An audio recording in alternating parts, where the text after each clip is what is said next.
In recent versions of CVS, your password will be cached using the CVS Manager.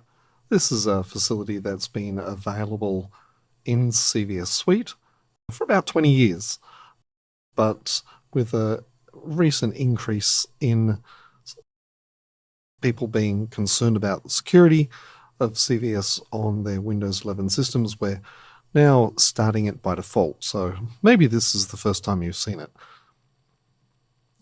If we go into any CVS client, such as TortoiseCVS here, and we check out something, we will be prompted for the password from CVSAGENT. And this is something that you might not have seen before. In this case, the password is empty, because it's anonymous access, so we just press OK. When we perform the same operation again, the password is cached inside the CVSAGENT, and so we're not prompted for it again until we restart the computer.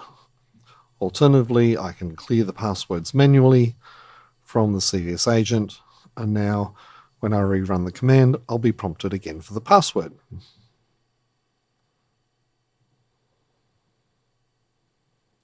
If the CVSAGENT wasn't running,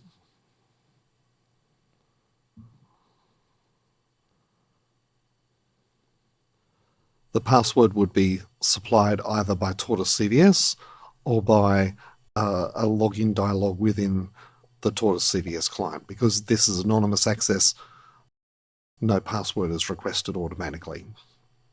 If you're not wanting to use the CVSAGENT, you can disable it in your Windows 11 settings. You simply go into Apps,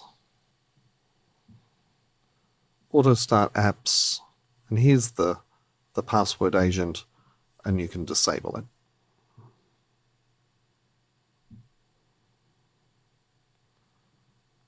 Here we have Windows Server 2016.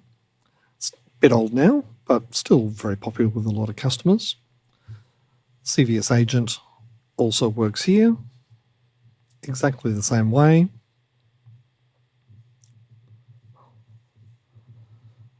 We'll be prompted by CVSAGENT for the password, and then not prompted again. If you want to disable CVSAGENT here on Windows Server 2016, it is a little bit more complicated.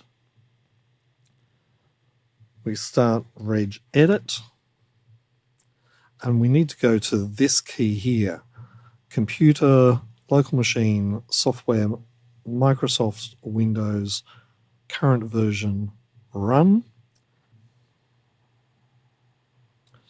Now, to disable it, I could just simply delete this key. However, if I then install an update of CVS Suite, it will be automatically added again. So probably the easiest way is to simply misspell the name of the agent here. That will leave the key there, so it won't be replaced during an upgrade. But that startup will obviously fail because there's no executable with that name. And that will prevent the CVSAGENT from starting on boot.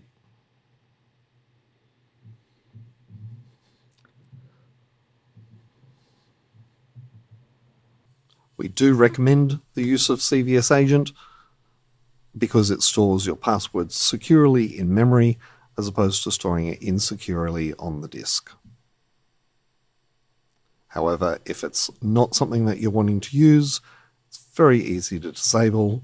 Just go into your apps, your auto start apps, and disable it in there.